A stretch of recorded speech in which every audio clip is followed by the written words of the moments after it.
Hola a todos, espero que estén muy bien. Solo quería decir que esta historia no es mía, todos los créditos a sus respectivos creadores, yo solo me encargo de traducirlas, gracias. Capítulo 158. El prisionero de Azkaban. Mientras la sombría fortaleza se alzaba débilmente a través de la fina niebla del mar en el horizonte, Severus Snape levantó la muñeca. La esfera del reloj estaba nublada por la tristeza y sus manecillas señalaban justo las 5 en punto. Aún es temprano, dijo, bajando el brazo. La voz se le apagó ligeramente con la brisa marina. Salimos a las 6, como estaba previsto. El trío cesó la magia que impulsaba su balsa, dejándola flotar silenciosamente sobre las olas, esperando con silenciosa anticipación. No hacían falta palabras. El familiar y profundo frío ya emanaba de Azkaban, invadiéndolos. Pero, por suerte, los dementores no habían percibido su presencia oculta y no se acercaron. Fortalecieron sus voluntades contra la desesperación invasiva que trajeron los dementores, y postergaron por ahora la invocación de sus patronus. El tiempo transcurría, segundo a segundo. La mirada de Snape volvió a su reloj, cuyas manecillas finalmente se posaron pesadamente en las 6. Ya es hora, dijo. Los tres volvieron a levantar sus varitas, instando a la balsa a atravesar las aguas oscuras y cargar directamente hacia la fortaleza. A medida que la distancia se acortaba rápidamente, la desesperación escalofriante se intensificaba. Las siluetas vagas y oscuras que se deslizaban sin rumbo sobre la superficie del mar ahora parecían percibir un olor, como polillas al acecho de la llama. Con el viento aullante, descendieron en picado desde las imponentes torretas de la fortaleza, dirigiéndose directamente hacia la pequeña balsa. Snape hizo un brusco movimiento con su varita, y la enorme capa de invisibilidad que cubría la balsa fue arrancada, revelando sus cuerpos. Se convirtieron en el único faro en el vasto océano, encendiendo el fervor de los dementores. Su visión se llenó de trapos negros ondeantes y vacíos encapuchados. Ante este terror abrumador, Snape no dudó. Expecto Patronum.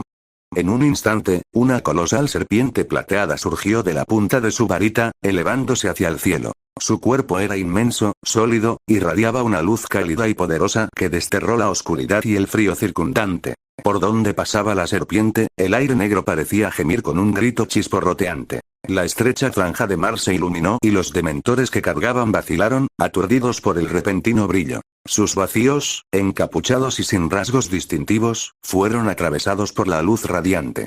Sintiendo miedo instintivamente, emitieron chillidos silenciosos, intentando huir. Pero la serpiente plateada fue más rápida. Como una criatura viviente con mente propia, su enorme cabeza se abalanzó hacia adelante, con las fauces abiertas, y se estrelló contra los seres oscuros que habían descendido como segadores. Cuando la luz de la serpiente tocó a los dementores más cercanos, sus capas andrajosas estallaron en una nube de humo negro. Las formas retorcidas y sombrías se retorcían y convulsionaban en el aire, desesperadas por escapar o extinguir el mortífero resplandor plateado. En cuestión de momentos, varios dementores se desintegraron por completo, reducidos a fragmentos carbonizados de tela sin vida, revoloteando hacia el mar helado de abajo. Emmeline, que había alzado su varita para invocar su propio Patronus, se quedó paralizada de asombro ante la vista, contemplando las llamas plateadas que se extendían por el cielo. Aflojó la varita. El abrumador poder y la velocidad del Patronus de Snape, completamente desatado, superaron con creces sus expectativas. No te preocupes, Emmeline. Ya te acostumbrarás, dijo Moody en voz baja, notando su reacción mientras luchaba por mantener la velocidad de la balsa. Ya lo vi una vez, aunque no fue dramático. En el momento de distracción de Emmeline, la balsa, que ya no estaba impulsada por su magia combinada, disminuyó notablemente su velocidad. Un resto chamuscado de la capa de un dementor, del que aún se alzaban volutas de humo negro, giró por el aire y aterrizó mojado en la cubierta de la balsa justo delante de Snape. Con una mirada de disgusto, empujó los asquerosos restos hacia el mar con la punta de su zapato, como si estuviera quitando una mota de polvo. No hace falta que pares, dijo. Acelera.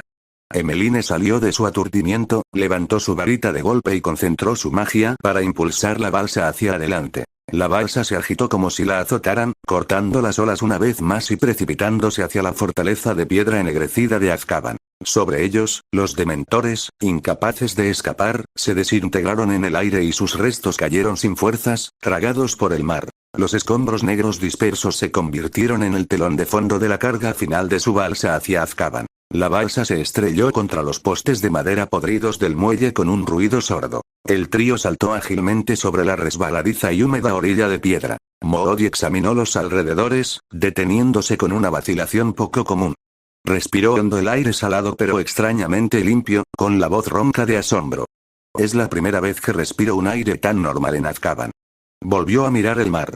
La enorme serpiente plateada seguía persiguiendo implacablemente a los dementores que huían, dispersando una niebla negra por donde pasaba, devolviendo un atisbo de claridad al cielo opresivo. Vamos, dijo Snape, girándose primero hacia la pesada puerta de hierro negro de la prisión. Con un movimiento de su varita, las gruesas cadenas de la puerta vibraron y cayeron con un gemido. Dentro, la prisión estaba como siempre. Fría, húmeda y con paredes de piedra con vetas de moho.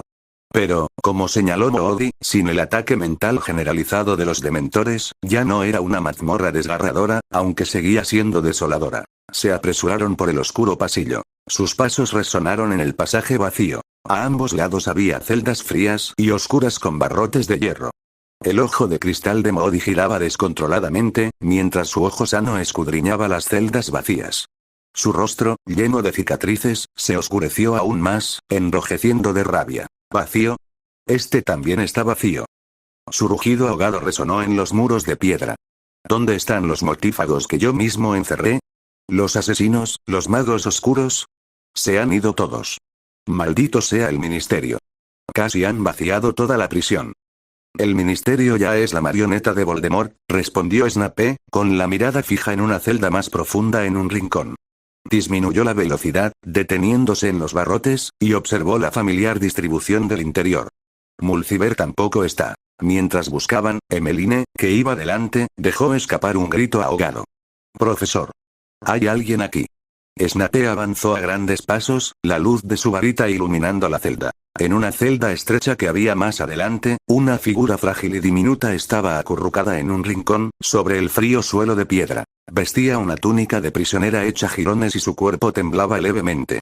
Lo más llamativo era su cabello, decolorado hasta un gris ceniciento y marchito, como si estuviera marchito. El rostro de la niña estaba enterrado entre sus brazos, su piel expuesta estaba pálida y fantasmal bajo el tenue resplandor de la varita. Snape apuntó con su varita a la cerradura de la celda, que se abrió con un clic. Entró, y con un pensamiento, la enorme serpiente plateada que perseguía a los rezagados sobre el mar recibió su orden.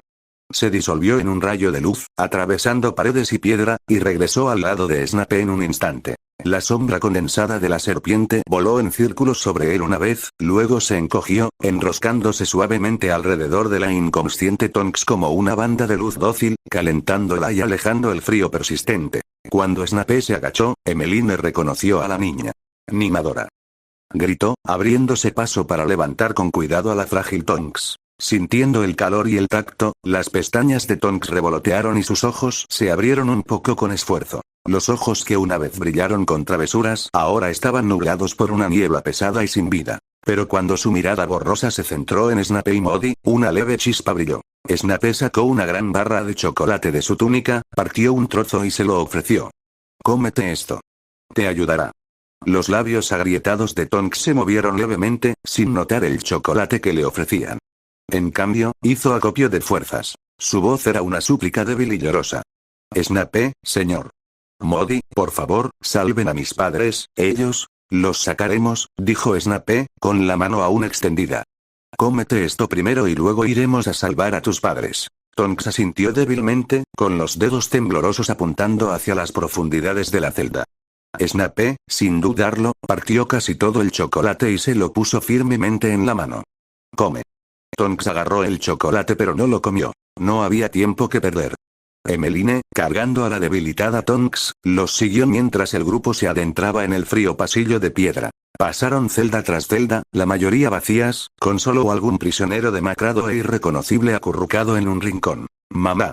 Mientras inspeccionaban al ocupante de otra celda, Tonks se movió en los brazos de Emmeline, su voz era casi un sollozo. En ese momento, una mujer que yacía inmóvil contra la pared, como si estuviera muerta, se puso rígida. En el segundo siguiente, estalló con una fuerza sorprendente, poniéndose de pie y tropezando hacia los barrotes. Un rostro pálido y demacrado, surcado de mugre pero que aún conservaba rastros de antigua dignidad, presionado contra el hierro frío. Nimadora.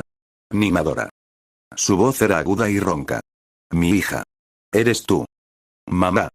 Tonks, en brazos de Emmeline, intentó bajar, pero la sujetaron con cuidado. Andrómeda.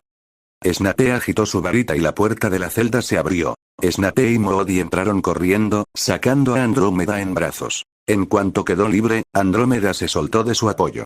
Emmeline rápidamente entregó a Tonks a los brazos de su madre. Andrómeda abrazó fuertemente a su hija, las lágrimas corrían por su rostro y su cuerpo temblaba de emoción y debilidad. La pequeña Tonks, con esfuerzo, acercó el chocolate a los labios de su madre. Su voz era débil pero reconfortante. Mamá, no llores, chocolate, del señor Snape. Andrómeda, sosteniendo a Tonks, lloró más fuerte. Hay más, dijo Snape, rompiendo otro trozo y entregándoselo. Andrómeda, aún llorando, tomó el chocolate y se lo dio con cuidado a su hija.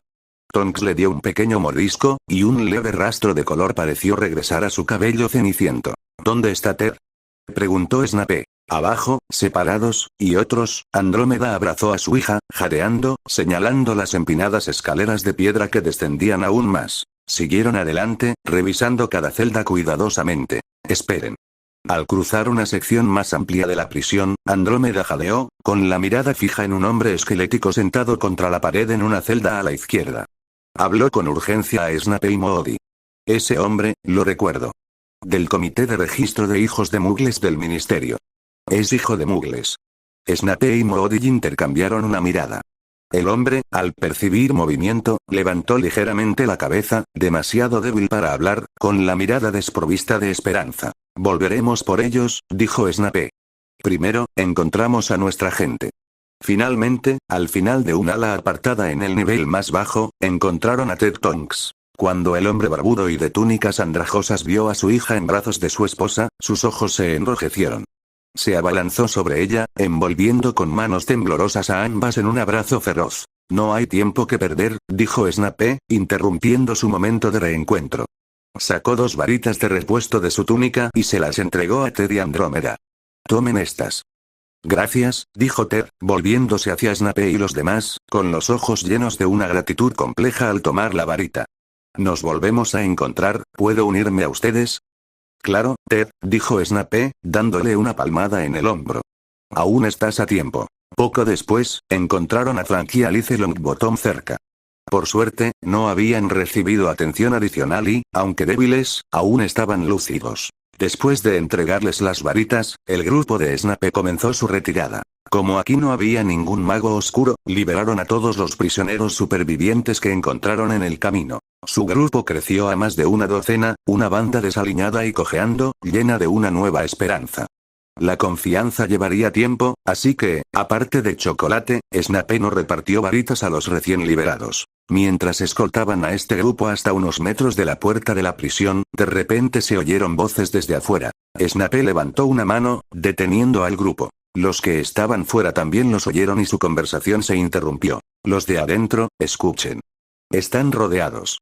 Suelten sus varitas, desármense y salgan a rendirse. Repito, suelten sus varitas y ríndanse de inmediato.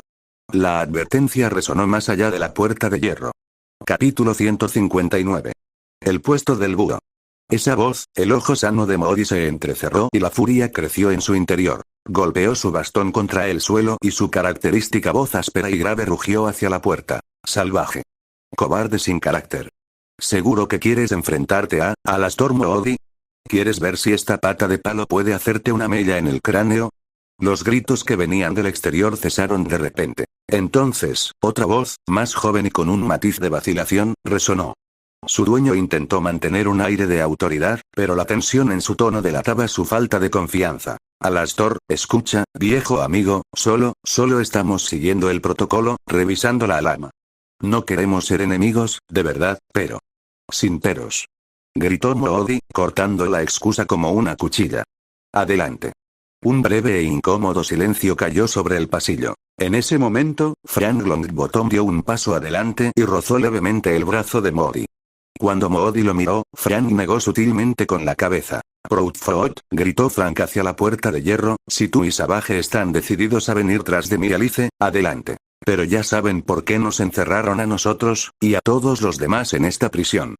Como antiguos compañeros, no tiene por qué llegar a esto. Afuera volvió a reinar el silencio, interrumpido solo por el débil sonido de una conversación urgente y susurrada entre los dos hombres. Un momento después, la voz de Proudfoot se elevó de nuevo, deliberadamente más fuerte, como si le hablara a su compañero pero se asegurara de que los que estaban adentro pudieran escuchar.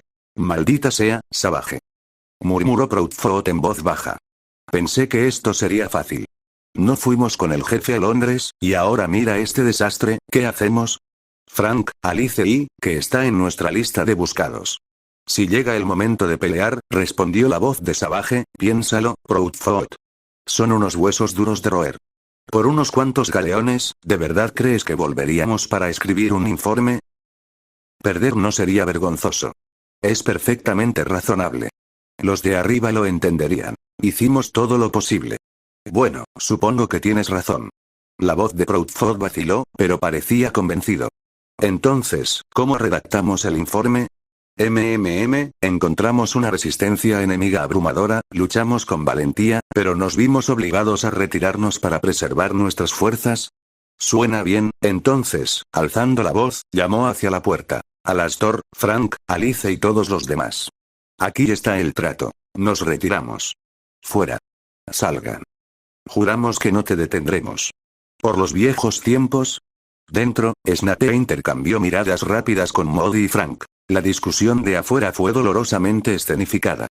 ¿Podían confiar en dos aurores que claramente estaban perdiendo la pelea? Aún así, eran 7 varitas contra 2. Snape asintió con decisión, hablando en voz baja al grupo. «Manténganse alerta. Preparen el protego. En cuanto salgamos, nos dirigiremos directo a la costa». El grupo asumió una formación defensiva, con Snape, Modi, Emmeline y otros al frente, sus varitas brillando con la luz brillante de los escudos empujaron la pesada puerta de hierro y la tenue y gris luz de la mañana entró. A lo lejos, bajo un tenue resplandor, 2 figuras vestidas con túnicas negras estaban detrás de una roca a unos 50 metros de la orilla. Cuando emergió el grupo numeroso, las 2 figuras se encogieron visiblemente aún más tras la roca, como si temieran ser alcanzadas por un hechizo perdido. Una de ellas, al notar la postura defensiva del grupo de Snape, incluso levantó la mano y saludó con exagerada amabilidad, sin hacer ademán de interferir. «Rápido», siseó Snape, con la mirada fija en la roca. Bajo la protección de las varitas del grupo, los prisioneros rescatados se apoyaron unos a otros, tropezando por los escalones de piedra hacia el pequeño muelle en la costa. En la orilla, Snape apuntó con su varita a la pequeña balsa de madera en la que habían llegado, murmurando una compleja serie de encantamientos de transformación y congestión. Su varita emitió rayos de magia, y la balsa se expandió rápidamente, inflándose como un globo. En instantes, se transformó en un barco tosco pero robusto, lo suficientemente grande como para llevarlos a todos. Los prisioneros liberados, con la ayuda de Emmeline, subieron a bordo apresuradamente, apoyándose unos a otros. Cuando el último prisionero rescatado subió a la balsa, la mirada de Snape volvió a la orilla. Otro bote más pequeño, probablemente el que habían usado los aurores, estaba en el muelle. Snape movió su varita casualmente hacia atrás, cortando limpiamente la proa del pequeño bote, la madera se astilló y el barco se desintegró. Sus fragmentos se esparcieron por el agua oscura y algunos se hundieron en las profundidades. En la orilla, Proudfoot y Savage gritaron de sorpresa ante la repentina explosión, agachándose instintivamente y cubriéndose la cabeza. Cuando levantaron la vista, el gran barco ya se alejaba. En la popa, Snape bajó lentamente su varita.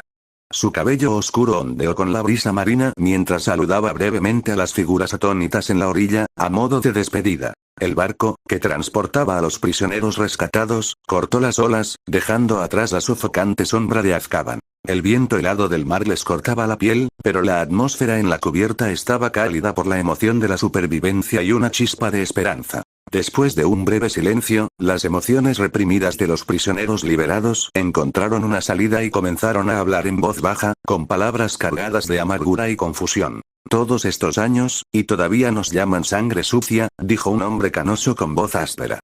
«Dicen que nos han robado la magia, ¿cómo es posible?» «Nuestra magia es innata», añadió una mujer más joven con pasión. «De niña, podía doblar cucharas con la mente.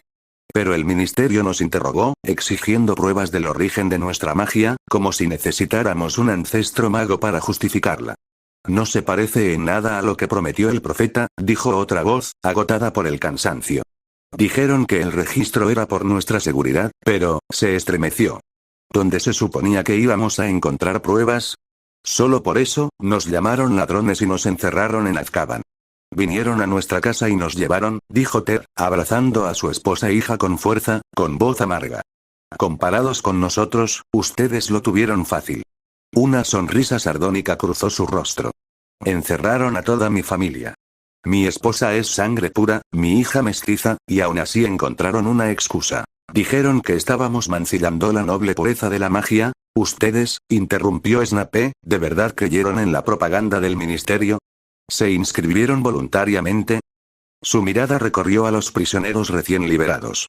Cuando el director, la subdirectora, la mitad de los profesores y todos los estudiantes nacidos de muggles de Hogwarts eligieron el exilio, ¿aún creían que el ministerio los protegería? Sus palabras los dejaron sin palabras, con sus rostros enrojecidos por la vergüenza y la comprensión. En ese momento, una mujer tranquila de unos 40 años, que hasta entonces había permanecido en silencio, de repente levantó la vista y sus ojos brillaron de alegría. El Hogwarts exiliado. Gritó. Roxy. Roxy Polk. ¿Está con ustedes? La mujer, Kate Prendergast, se inclinó hacia adelante con entusiasmo, abriéndose paso entre los demás. Señor, Roxy Polk. Es la hija de mi hermana, mi sobrina. Snape recordó inmediatamente a la joven descuidada que había ganado su primera insignia sobresaliente. Sí, asintió. La señorita Polk vive y estudia en el auténtico Hogwarts. Se está adaptando bien. Oh, gracias a Dios. Gracias. Kate dejó escapar un largo suspiro, con lágrimas corriendo por su rostro. Cuando vi en que el profesor Dumbledore y los demás fueron tildados de traidores y locos, huyendo con los estudiantes, sentí terror por Roxy. No me atreví a decírselo a mi hermana. Y aún así, se secó las lágrimas, dejando escapar una risa ahogada y burlona, de quien debería haberme preocupado era de mí misma. Fui tan tonta. Creía que el ministerio representaba autoridad, legitimidad. Nunca imaginé que pudieran caer tan bajo, y pensar que dudaba que un hombre como Albus Dumbledore secuestrara estudiantes. ¡Qué idiota! Señora Prendergast, dijo Emmeline, mirándola con curiosidad, ¿entonces su familia tuvo 2 brujas? Eso es bastante raro en una familia muggle. Exactamente, respondió Kate, con una sonrisa que mezclaba orgullo y tristeza. Después de mí, la bicho raro, nació Roxy, nuestra brujita. Todos estaban encantados, creían que era un regalo de Dios. ¿Quién iba a imaginar que en tan solo unos años todo cambiaría? Ser de origen muggle, se convirtió en un pecado. Se secó las lágrimas de nuevo y miró a Snape, Moody y Emmeline con gratitud. Saber que Roxy está a salvo y cuidada lo es todo. Gracias. Cuando la costa gris apareció a la vista, el barco redujo la velocidad y atracó. El viaje se había sentido más corto entre sus conversaciones. El grupo pisó tierra firme, caminando sobre agua de mar fría y grava, mientras la brisa marina tiraba de sus delgadas túnicas de prisión. Emmeline miró con el corazón dolido al cansado y harapiento grupo de supervivientes. Se giró hacia Snape y Moody. ¿Podemos llevárnoslos?, preguntó.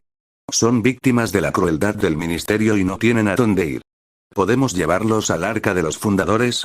Moody, con los brazos cruzados, observaba al grupo con su único ojo, con el rostro marcado por la cicatriz tenso. No habló, pero sus labios apretados y su postura cautelosa dejaban clara su opinión. No, dijo Snape con firmeza, dirigiéndose a Emmeline y al grupo. Lo siento, Emmeline. Lo siento, todos. Entiendo su situación, pero debemos ser cautelosos. El arca de los fundadores alberga a los estudiantes de Hogwarts. Su seguridad es nuestra máxima prioridad y no podemos correr riesgos. Si bien decidimos rescatarte, no conocemos tus antecedentes ni lo que hay en tus mentes. Sorprendentemente, el rechazo no provocó ira ni súplicas. En cambio, los sobrevivientes asintieron en señal de comprensión. Tiene razón, señor, dijo primero el hombre canoso. Salvarnos ya era más de lo que podíamos pedir. No podemos cargarlo más ni ponerlo en riesgo. Gracias por su amabilidad, señorita, le dijo Kate a Emmeline. Entendemos su cautela. Es la decisión correcta. Sí, no necesitamos venir. Gracias, esto es más que suficiente. Otros se sumaron, con voces llenas de sincera gratitud y aceptación. De acuerdo, dijo Snape, suavizando el tono. Sin varitas, tendrán dificultades en este mundo. Dado que el comité de registro mágico tiene sus varitas temporalmente, les dejaremos algunas de repuesto cuando nos vayamos. De repente, se le ocurrió una idea y se volvió hacia Kate. Señora Prendergast, ¿le gustaría ver a su sobrina, Roxy, en persona? Los ojos de Kate se iluminaron instantáneamente. ¿Habla en serio, señor? ¿Puedo? Apenas podía creerlo. ¿Sí? Claro. Dios mío. ¿En serio? Sí, asintió Snape. Su identidad y relación con la señorita Polk están claras. Cuando lleguemos allí, podrán compartir sus experiencias con los estudiantes, mostrarles las consecuencias reales del sistema de registro del ministerio y exponer sus mentiras. Los demás supervivientes, aunque un poco envidiosos, estaban en su mayoría felices por Kate y la felicitaron en voz baja. Mientras el grupo se relajaba, disfrutando de la alegría del próximo reencuentro de Kate, Moody de repente levantó una mano, señalando el cielo gris y distante. «En guardia», gritó, sacando su varita con un movimiento rápido. La varita de Snape se levantó en un instante. Al mirar hacia arriba, vieron un pequeño punto negro que se acercaba rápidamente a la costa. Segundos después, a medida que se acercaba, la forma del punto se hizo clara. Un búho aleteando frenéticamente. Snape permaneció vigilante, con su varita siguiendo el camino del búho. El búho, sin embargo, tenía un objetivo claro. Se lanzó en picado hacia él, dio 2 vueltas y aterrizó, extendiendo una pata con una carta atada. Snape frunció el ceño ligeramente y se inclinó para desatar la carta. El sobre no tenía firma, pero la distintiva y elegante escritura revelaba quién era el remitente. Narcisa Malfoy. No lo abrió inmediatamente, sino que lo guardó en el bolsillo interior de su bata. Al hacerlo, notó que el búho no había volado. Lo observaba con ojos grandes y expectantes, emitiendo un ulular impaciente y lastimero y picoteándole ligeramente la manga. «Come», dijo Snape, sacando un pequeño paquete de papel de horno de su túnica. Lo abrió y ofreció un trozo de pescado seco. El búho lo atrapó con avidez, tragándolo en unos pocos bocados rápidos, luego miró hacia arriba nuevamente, ululando con más insistencia y batiendo sus alas. Con un suspiro, Snape colocó el pescado restante en una roca cercana. El búho picoteó alegremente la comida. «De acuerdo», dijo Snape, apartando la mirada del codicioso mensajero y dirigiéndose al grupo. «Es hora de irnos». Sacó 3 varitas de su bolsa y las colocó con cuidado sobre una piedra plana. «Cojan estas después de que nos vayamos y luego aléjense de esta costa lo más que puedan. De ahora en adelante, sean cautelosos, protéjanse y no confíen en la línea oficial del ministerio a menos que recuperemos el castillo de Hogwarts», dijo con una leve sonrisa, y agregó. «Y quizás el propio ministerio». Capítulo 160. Visita nocturna al ministerio. Al borde de un bosque denso, cuando el mareo momentáneo de la aparición se desvaneció, Severus Snape inmediatamente sacó una ficha encantada del bolsillo interior de su túnica, una que podía detectar la ubicación del barco de los fundadores. Sin embargo, cuando infundió su magia en la insignia para señalar la ubicación precisa de la nave mágica, la respuesta reveló algo inesperado. La nave estaba casi a la misma altitud que él. «La nave de los fundadores no está en el cielo», dijo Snape, su rostro se oscureció mientras se giraba para compartir este descubrimiento con sus compañeros. «¿Qué?». La mano de Moody ya estaba en su varita. Los Longbottom y la familia Tonks se pusieron tensos al instante, y Kate Prendergast se acercó instintivamente al grupo. «Vamos a echar un vistazo», dijo Snape en voz baja. Sin dudarlo, se agacharon y avanzaron rápidamente por un sendero oculto que serpenteaba entre la costa y el borde del bosque, siguiendo la dirección indicada por la ficha. A medida que se acercaban al área que señalaba la ficha, el aire se volvió pesado con el olor salado del agua de mar, y el suelo bajo sus pies pasó de tierra firme a arena suave. El rítmico choque de las olas contra la orilla se hizo audible, mezclado con extrañas voces humanas. Sonidos tenues e indistintos de risas y charlas. Snape levantó una mano, indicando al grupo que se detuviera. Se agachó en silencio, separando las ramas de un arbusto con un movimiento apenas perceptible para mirar con cautela por el hueco. La visión que encontraron sus ojos lo hizo detenerse y un destello de absurdo cruzó su mente. En la playa dorada, bañada por el suave resplandor del amanecer, un grupo de figuras indistintas corría de un lado a otro, chapoteando en el agua, construyendo castillos de arena o jugando un partido rudimentario de voleibol de playa con algunos niños más altos. Al borde de la playa, se vislumbraban varias figuras adultas. Parecían caminar tranquilamente, pero sus posiciones rodeaban sutilmente a los niños que jugaban, observando atentamente el entorno. Snape reconoció instantáneamente al pequeño mago entre ellos, inconfundible en su estatura. «Uf». Exhaló profundamente, se irguió y alzó la voz hacia la playa. «Profesor Flitwick, somos nosotros». Hemos vuelto. Su grito rompió el tranquilo aire matutino. Los estudiantes que jugaban en la playa se detuvieron con curiosidad, mirando hacia otro lado, mientras los magos adultos de guardia se giraban. Al reconocer a Snape, sus rostros se iluminaron con sonrisas de alivio. El grupo que estaba detrás de los arbustos exhaló al unísono y salió al descubierto. Flitwick y el profesor Burbage se apresuraron a recibirlos. Severus, Alastor, Emmeline, gracias a Merlin que están todos a salvo. La voz de Flitwick temblaba de emoción. ¡Ay, Frank, Alice!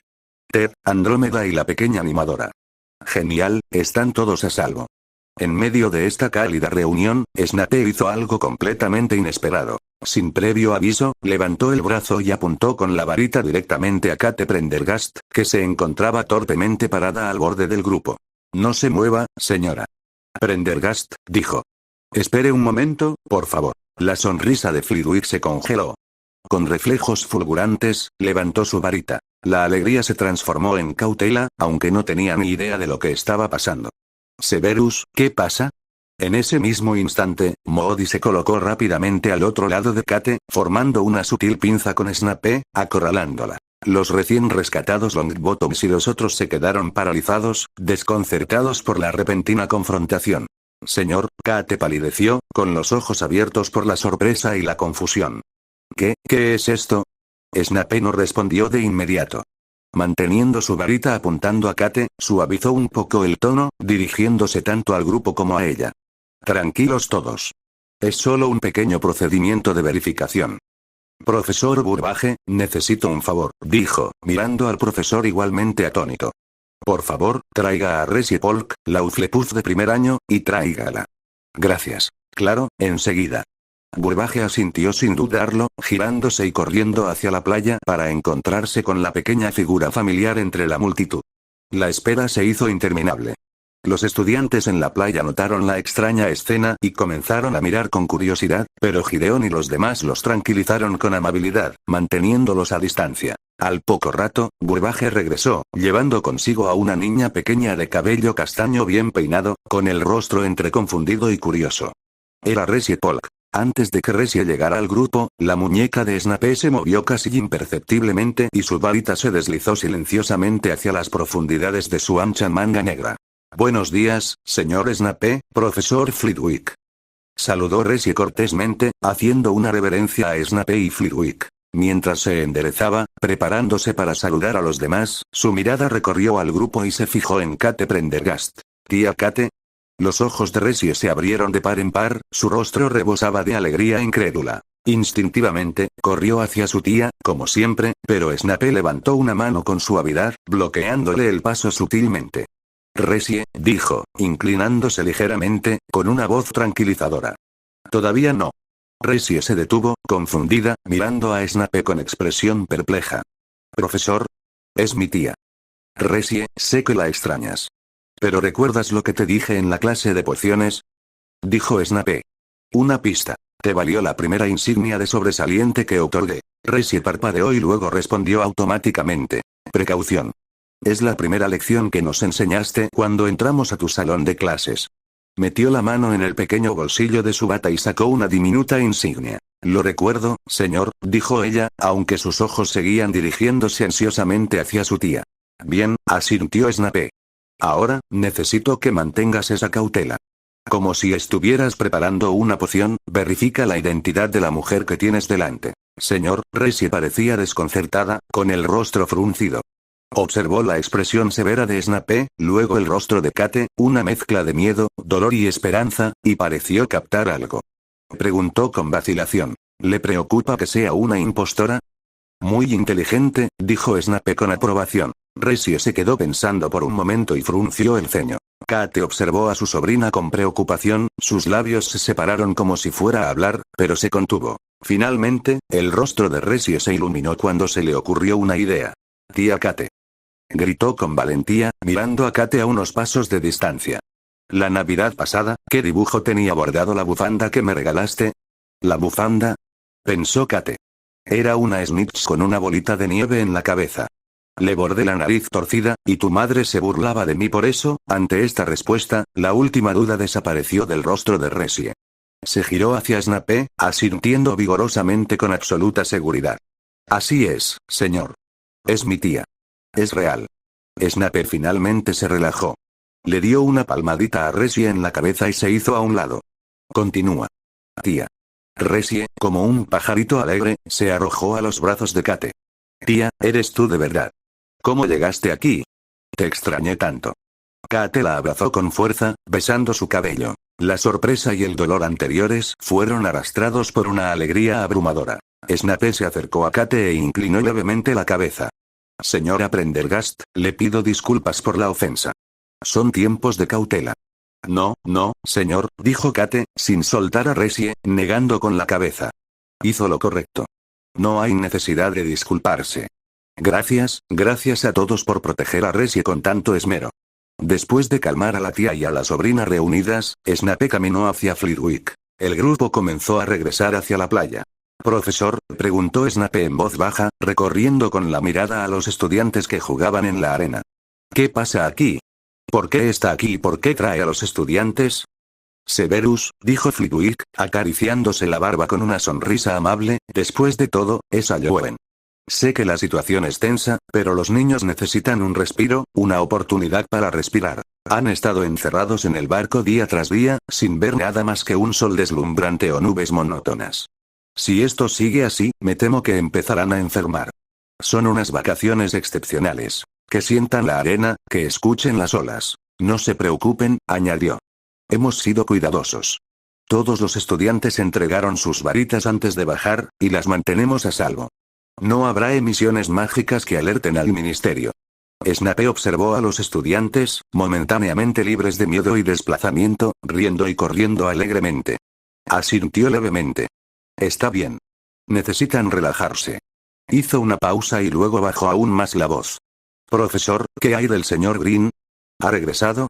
Todavía no, dijo Flitwick, negando con la cabeza, con un rastro de preocupación en el rostro. Pero se encogió de hombros rápidamente con forzada ligereza. ¿Pero es verdad? Apuesto a que tiene sus propios planes o tal vez se metió en algún lío que está solucionando. Snape no presionó más, solo murmuró. Aunque preocupado, compartía el sentimiento de Flitwick. Si ni siquiera Heller Grindelwald podía regresar ileso, probablemente nadie podría. Decidió confiar en que Grindelwald podría cumplir su misión. Así que Snape se apostó junto a una roca alta al borde de la playa, asumiendo silenciosamente la guardia. Modi, apoyado en su bastón, se apostó bajo un árbol cercano, observando en otra dirección. Los Longbottom rescatados, la familia Tonks y Kate Prendergast, fueron conducidos por Emmeline y el profesor Burbage de vuelta al barco de los fundadores. Horas antes, en Londres, Inglaterra, las calles estaban oscuras y desiertas. La figura de Heller Grindelwald apareció silenciosamente en un callejón apartado. Frente a él se encontraba una destartalada cabina telefónica roja, con varios de sus cristales rotos o faltantes, revelando metal oxidado debajo de pintura descascarada. La cabina estaba pegada a una pared de ladrillos mugrienta, cubierta de grafitis.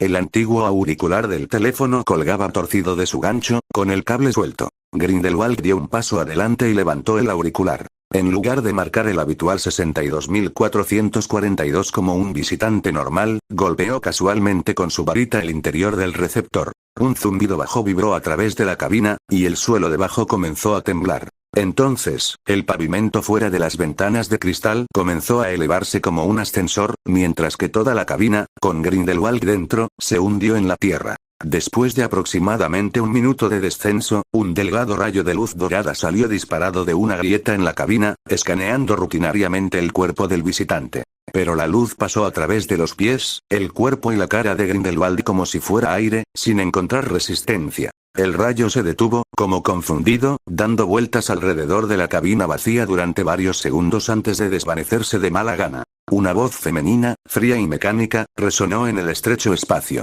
Visitante del Ministerio de Magia, debe pasar un control de seguridad y registrar su varita en el mostrador de seguridad. El mostrador se encuentra al fondo del atrio. El ministerio le desea una agradable velada. Con un ruido sordo, la puerta de la cabina se abrió de golpe. Grindelwald salió al icónico atrio del ministerio. En plena noche, el salón estaba tenuemente iluminado, con solo unas pocas lámparas de pared que proyectaban una luz débil. Grindelwald estaba de pie en el otro extremo del pasillo, con el piso de madera oscura y pulida extendiéndose bajo sus pies y desapareciendo en las sombras que había frente a él. Al mirar hacia arriba, vio el alto techo de color azul pavo real con innumerables símbolos dorados brillantes y cambiantes incrustados, como un enorme tablero de anuncios que brillara débilmente en la penumbra. Las paredes estaban revestidas con paneles de madera negra brillante, intercalados a intervalos con chimeneas doradas, ninguna de las cuales contenía fuego. En el centro de la sala había una piscina vacía, sin estatuas ni sonido de agua fluyendo. El grupo de estatuas fuente de los hermanos mágicos que una vez estuvo aquí aparentemente había sido removido, sin que aún se hubiera arreglado un reemplazo.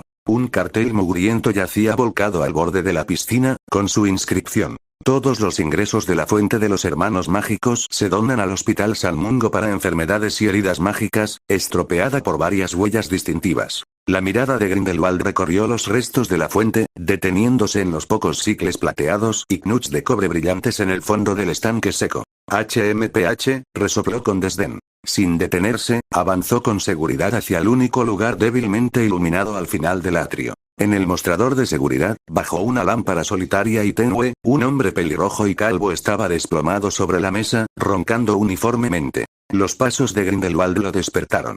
Capítulo 161. El encuentro de lo viejo y lo nuevo. El pelirrojo levantó la cabeza aturdido, murmurando algo con los ojos adormilados. Buscó a tientas en el escritorio, cogió unas gafas y se las puso. Parpadeó, intentando sacudirse la somnolencia, esforzándose por distinguir la alta figura que tenía delante. Su voz denotaba irritación por la interrupción. Señor. ¿Quién es usted? ¿Qué ocurre a estas horas? Claramente confundió a Geyer Grindelwald con un mago con un asunto urgente en plena noche. Grindelwald no respondió a la pregunta.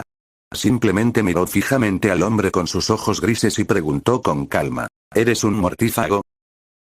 Arthur Weasley retrocedió como si el término lo hubiera escaldado, con el rostro contraído por el asco y un destello de furia ofendida. No, claro que no. ¿Cómo podría ser uno de esos canallas inmundos y viles? Las palabras estallaron antes de que se diera cuenta de dónde estaba. Un escalofrío lo recorrió, palideciendo mientras el miedo se apoderaba de su aturdimiento. Los ojos del señor Weasley se movían nerviosos, como un conejo asustado, mirando de izquierda a derecha, temiendo que algo pudiera estar acechando en las sombras, observando. Cuando confirmó que en el salón vacío solo estaban ellos dos, dejó escapar un suspiro largo y tembloroso, dándose palmaditas en el pecho con persistente temor. Se volvió hacia Grindelwald, con la mirada cautelosa y suspicaz, y bajó la voz. ¿Quién es usted, señor? ¿Por qué pregunta esto? Mientras hablaba, la mano del señor Weasley se deslizó casualmente hacia abajo, buscando sigilosamente la varita que llevaba en la cintura. Sus dedos apenas habían rozado el mango de la varita cuando un leve destello brilló. Sin previo aviso, el señor Weasley sintió una ligera sensación a su lado. Su varita se le escapó de las manos, describiendo un arco en el aire y aterrizando con precisión en la mano extendida de Grindelwald. Grindelwald ni siquiera miró la varita. La arrojó sobre el mostrador de seguridad con un suave chasquido. El rostro del señor Weasley palideció, su mano izquierda todavía estaba congelada en un movimiento de agarre y el miedo estaba grabado en sus rasgos. Entonces, dijo Grindelwald mirándolo con voz aún serena, ¿dónde puedo encontrar un mortífago? Señor, el señor. Weasley tragó saliva con dificultad, ahogándose una pregunta. Tras dudar varios segundos, balbuceó. ¿Qué quiere con ellos? La mirada de Grindelwald no vaciló, pero un escalofrío pareció intensificarse en sus ojos. El corazón del señor Weasley dio un vuelco, y se corrigió rápidamente. Hay uno abajo. Llámalo, dijo Grindelwald, mientras sus ojos se dirigían a la mano del señor Weasley y seguían echando miradas furtivas a la varita que estaba sobre el escritorio. El señor Weasley se puso rígido y luego suspiró con resignación. No tenía intención de desafiar a este misterioso mago, que manejaba la magia sin varita con facilidad. Después de todo, su familia lo esperaba en casa, por no hablar de su esposa, embarazada de su nuevo hijo. Lentamente levantó las manos para indicar que no tenía malas intenciones, luego se levantó y caminó hacia un estante polvoriento en la esquina detrás del escritorio de seguridad. Extendió la mano y golpeó suavemente una pequeña campana de bronce que no tenía nada de especial. El sonido nítido resonó por todo el cavernoso salón. Timbre. Momentos después, una lechuza común despeinada salió volando de un respiradero cubierto de telarañas en lo alto de la pared. Agarró con el pico a un ratón de campo que forcejeaba y aterrizó con firmeza en el estante. Ignorando a los dos hombres, se tragó al ratón entero con destreza. Luego, con un movimiento despreocupado de su cola, dejó un pequeño montón húmedo de excrementos frescos en el suelo pulido. ¡Maldita sea! El señor Weasley instintivamente buscó su varita, pero solo para intentar agarrar el aire, recordando que ya no estaba a su lado. Se giró y le dedicó a Grindelwald una sonrisa incómoda e impotente. Lo siento, señor. Estas pequeñas plagas siempre causan un desastre. Grindelwald ni siquiera parpadeó. Con un ligero movimiento de varita, una brisa invisible barrió el suelo y el desastre desapareció sin dejar rastro. El señor Weasley exhaló aliviado y refunfuñó. Usamos lechuzas para enviar mensajes entre pisos, y el desorden es increíble. Excrementos en los escritorios, en los pasillos, por todas partes. Sin dejar de murmurar, extendió la mano con cautela. El búho, saciado, lo miró y, obedientemente, saltó a su brazo. El señor Weasley llevó la lechuza de vuelta al escritorio, abrió un cajón y sacó un pequeño trozo de pergamino y una pluma gastada. Miró a Grindelwald, quien no reaccionó, luego sumergió la pluma en un tintero casi seco y garabateó. Augustus Rookwood, un caballero en la sala tiene asuntos con usted. Por favor, venga lo antes posible. Levantó la nota para que Grindelwald la viera. Cuando Grindelwald asintió levemente, el señor Weasley enrolló rápidamente el pergamino, lo ató con un poco de cuerda y lo sujetó a la pata de la lechuza. Llevando la lechuza, caminó hasta una fila de ascensores no muy lejos del escritorio y presionó el botón marcado abajo. Un ruido metálico y el rechinar de las cadenas anunciaron la llegada del ascensor. Con una serie de tintineos, la reja dorada se abrió. El señor Weasley entró con la lechuza y presionó el botón del nivel 9, Departamento de Misterios. Vamos, pequeño, entrega esto a Augustus Rookwood en el Departamento de Misterios, murmuró al búho. El búho ululó suavemente, batió sus alas y se posó en un soporte de madera diseñado para pájaros mensajeros. La rejilla se cerró de golpe y el ascensor descendió con un zumbido sordo. El señor Weasley lo vio desaparecer y luego regresó lentamente al escritorio, mirando cautelosamente a Grindelwald. ¿Los mortífagos ahora trabajan abiertamente en el Ministerio de Magia británico?, preguntó Grindelwald, con un tono aún sereno. El rostro del señor Weasley se contorsionó con una expresión compleja. Elegía sus palabras con cuidado, intuyendo que este poderoso y misterioso mago no era aliado de Voldemort, pero no se atrevía a decir nada que pudiera interpretarse como rebeldía. Desde que ese caballero, su voz se convirtió en un susurro, derrotó al profesor Albus Dumbledore, todo ha cambiado. Eligió sus palabras con cuidado. Los mortífagos ya no necesitan esconderse. Hay muchos en el ministerio. En cuanto a Rookwood, la verdad es que no sabía que era uno. No había señales. El tiempo pasaba. El señor Weasley de vez en cuando echaba un vistazo a la entrada del ascensor y al rostro impasible de Grindelwald. Finalmente, el ruido de las cadenas y el rugido del ascensor volvieron a resonar. Al señor Weasley se le subió el corazón a la garganta. La reja se abrió y un hombre bajo y corpulento, de pelo ralo y grasiento, salió agarrando la nota que el señor Weasley había escrito. Su rostro estaba marcado por la irritación al ser interrumpido. Arthur. Espetó Rookwood, frunciendo el ceño. ¿Qué es tan urgente que me has traído hasta aquí? Estoy en medio de... Sus palabras fueron interrumpidas cuando un rayo rojo salió disparado de la varita de Grindelwald y lo golpeó directamente en el pecho. Rookwood dejó escapar un breve gruñido, puso los ojos en blanco y se desplomó como un saco de harina. Pero antes de tocar el suelo, Grindelwald volvió a agitar su varita. Una fuerza tremenda agarró el cuerpo de Rookwood, arrastrándolo por la túnica hacia el mostrador de seguridad. La tela se rasgó por la tensión, y su corpulento cuerpo se estrelló contra el suelo a los pies de Grindelwald, inmóvil como un pez muerto. El señor Weasley saltó de la silla, con el cuello encogido y la voz temblorosa. Él es él, señaló a Rookwood, incapaz de sostener la mirada de Grindelwald. Grindelwald lo ignoró. Se acercó al Rookwood inerte, le dio un empujoncito en el brazo izquierdo con el pie y luego, con un movimiento de varita, levantó la manga. Una marca roja oscura de una calavera y una serpiente brillaba en la tenue luz. A pesar de prepararse, el señor Weasley jadeó y retrocedió medio paso, horrorizado al ver la marca tenebrosa. Grindelwald lo miró y preguntó con indiferencia. ¿Qué hora es, Arthur? ¿Eh? El señor Weasley, aún conmocionado por el terror de la marca, parpadeó y luego miró su reloj a tientas. 4:30, señor. Grindelwald asintió levemente, murmurando como para sí mismo. Entonces esperaremos un poco más. Su mirada se desvió hacia los símbolos cambiantes del techo, absorto en sus pensamientos. Aprovechando el momento, el señor Weasley se acercó sigilosamente a Roquefort, agachándose para arrancarle la nota del puño cerrado. Como si le quemara, la arrugó y la metió en el bolsillo de su túnica. Armándose de valor, suplicó. Señor, ¿puedo irme ya? Mi turno casi termina, y le juro que no diré ni una palabra. Grindelwald lo miró con mesura y negó lentamente con la cabeza. Todavía no. El corazón del señor Weasley se encogió.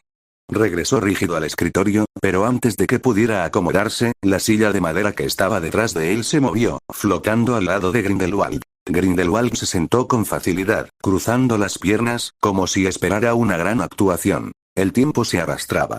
El señor Weasley se sentía aplastado por el peso del miedo, con la túnica empapada de sudor frío y gotas de sudor goteando de su frente. Por fin, Grindelwald pareció considerar que era el momento oportuno. Se levantó y se acercó a Roquefort, que estaba inconsciente. Bajo la mirada horrorizada del señor Weasley, Grindelwald se inclinó, sin expresión alguna, y agarró la mano derecha flácida de Roquefort, presionando sus dedos firmemente sobre el patrón oscuro de su brazo izquierdo. No, el señor Weasley dejó escapar un grito involuntario, temblando violentamente.